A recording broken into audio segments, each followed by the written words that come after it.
Apa kata Nabi? Ummuka, ummuka, ummuka. Karena perempuan dapat keutamaan yang luar biasa. 3 tingkatan lebih banyak dari seorang ayah. Yang kedua, perempuan mengandung, melahirkan, menyusui. Yang ketiga, perempuan dikasih rahim. Nih, tempat ngandung bayi, laki-laki nggak ada. Jadi laki-laki kalau pengen lebih cinta sama istrinya, coba kita bawa kelapa 2 biji di perut. Kita tahu rasanya tidur madep kanan pegel, madep kiri pegel, tengkurap kagak bisa. Ibu ya, makan susah, ngidam, berabe dan lain sebagainya. Ini perjuangan seorang ibu. Ini keutamaannya.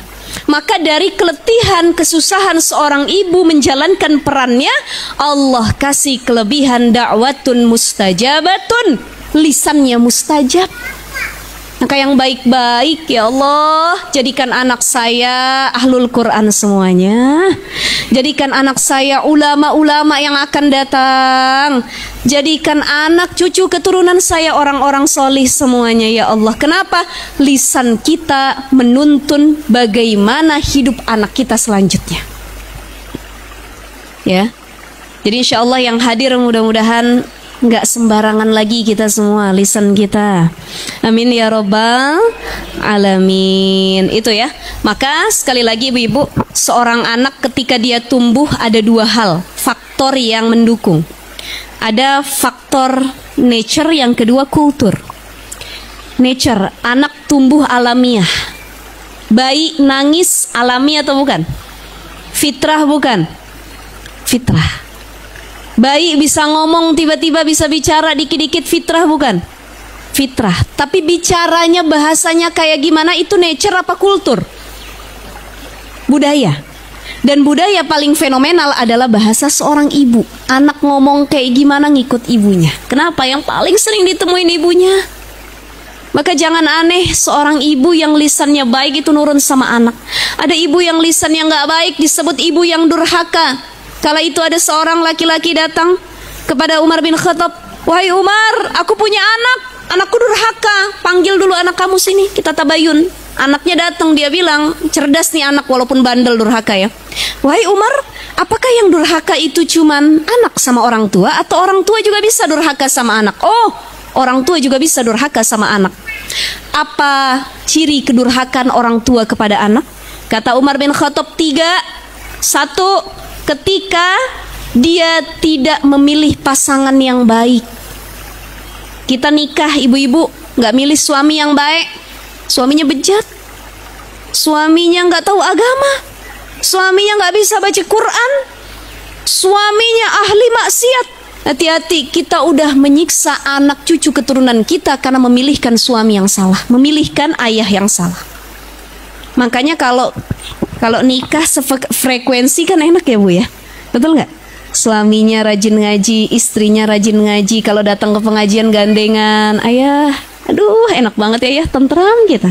Umroh barengan, gandengan, ibadah tiap malam tahajud barengan, ini enak.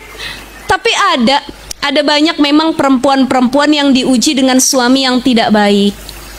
Tapi insya Allah itu mudah-mudahan jadi pahala besar yang luar biasa di sisi Allah Subhanahu wa ta'ala. Itu yang pertama, orang tua yang durhaka tatkala dia salah memilih pasangan. Yang kedua apa? Ketika dia memberi nama yang buruk kepada anaknya. Ini anaknya dinamain ju'lan, artinya kumbang. Ya kan gak ada nama baik, berarti kan gak ada makna yang baik. Karena manusia nanti dipanggil di akhirat kelak sesuai dengan namanya. Siapa namanya? Muhammad. Oh, Masya Allah. Siapa namanya? Abdurrahman, Abdurrahim. Itu kan enak manggilnya. Tapi ada orang yang namain anak sembarangan, asal ketemu dia nengok apa itu ditamain anaknya. Dulu saya punya tetangga ayah saya daerah Cipinang, anaknya itu dinamain Pengki. Kalau Pengki kan sepemahaman kita itu ya buat serokan sampah ya. Betul. Jadi ayahnya habis lahiran tuh, kalau orang zaman dulu kan jarang yang lahiran ke rumah sakit. Ya, kalau ke bidan itu udah paling keren tuh. Kebanyakan sama dukun beranak. Dulu orang-orang kampung itu lahiran, keluar ayahnya bingung nama anaknya siapa, ngelihat Pengki lagi berdiri tuh. Udah Pengki aja dah namanya.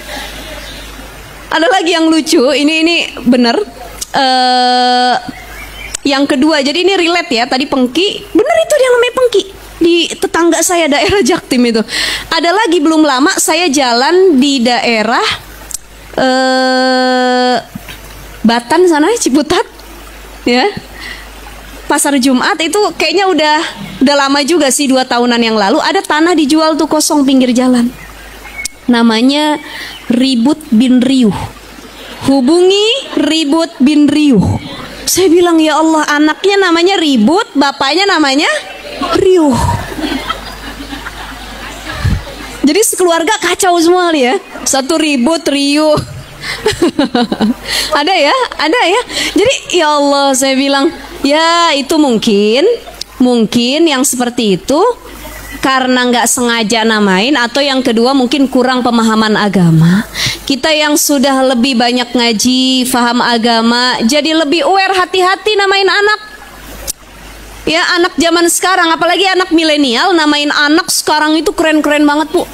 Kita punya cucu namanya susah-susah bener. Betul ya? Coba deh yang udah pada punya cucu, nyebutnya susah nggak? Sepanjang benar, ya Allah. Arsyaika, Lubaina, ini dipanggilnya Eca aja udah katanya. Panjangan ya banyak ya, Gaza dan lain sebagainya. Itu ada, saya pernah tausiah akikah waktu itu di Jakarta Timur juga. Anaknya namanya Cimori. Ini bukan lagi endorse ya. Cimori itu yogurt kan ya? Iya, kalau di Indonesia yogurt, tapi kalau di Jepang atau di luar sana mungkin ya nama orang juga gitu. Cimori itu, saya waktu akikah saya mau ketawa nggak enak, saya mau nahan tawa udah nggak kuat lagi gitu ibaratnya. Jadi pengen ke Jepangan. Boleh nggak boleh aja, tapi sebagai seorang muslim yang baik, lebih baik namanya itu diambil dari ayat Quran, diambil dari sholawat, nama orang-orang solih, keluarga Nabi, nama para Nabi, ummahatul mu'minin, itu lebih bagus. Kita punya anak namanya Fatimah, Khadijah, Abdullah, gitu ya. Tuh kalau orang Arab namain anak itu nggak panjang-panjang. Saya kemarin pas umroh itu sama suami mampir ke toko parfum, bawa anak. Saya kemarin umroh bawa anak kecil kan, Bu ya, bawa anak saya yang pertama usia 6 tahun. Ditanya sama orang Arab nih yang jaga parfum ini, Haji, ini man ismu, katanya, siapa namanya? Anak saya namanya Ahmad Nabil Falsafa Nasution, panjang juga tuh ya. Empat kosakata itu kalau bikin paspor kan harus 3. Jadi Nasutionnya nggak kebawa. Nasution itu marga bapaknya gitu. Ahmad Nabil Falsafa Nasution. Terus kata orang Arab, tuwil jiddan, panjang bener itu katanya. Kalau adat kami di Arab nggak ada yang begitu. Antum siapa namanya? Ditanya suami saya. Kata suami saya bilang Azhari Nasution, Muhammad Azhari Nasution. Harusnya nama anak antum begini, kata orang Arab itu, Nabil Al-Azhari. Kelas katanya. Karena orang Arab itu kan punya anak begitu ya. Ahmad Al-Kusyairi, dah. Muhammad Al-ini, udah.